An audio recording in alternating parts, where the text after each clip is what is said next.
trời đây phi mân sẽ ly bi lại bậc thì bini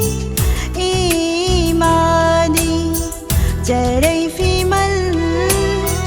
sẽ ly bi lại bậc thì bini imani खुद से माना नहीं हट पीरा भी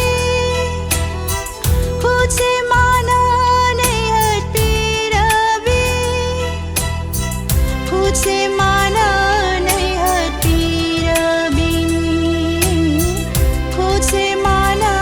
नहीं हट पीरा भी जड़ई फीमल से लीबी लाई बंती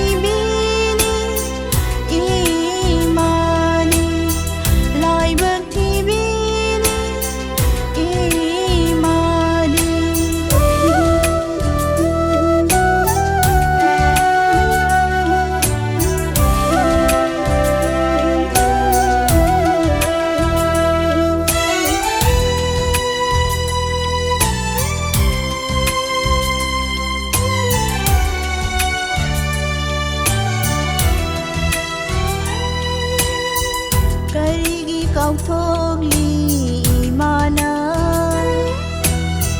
na pari na mom kaya kaya na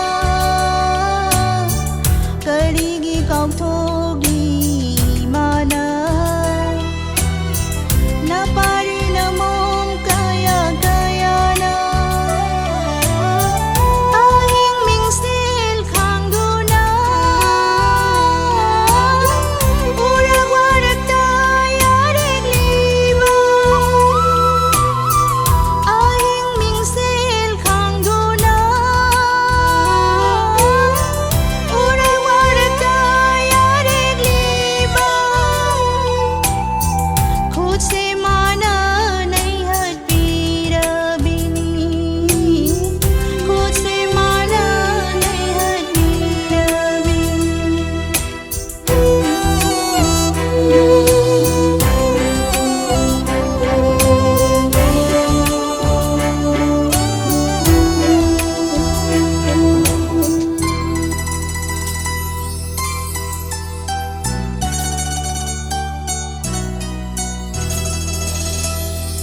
yung đang bên cây nói bờ lầm đâm si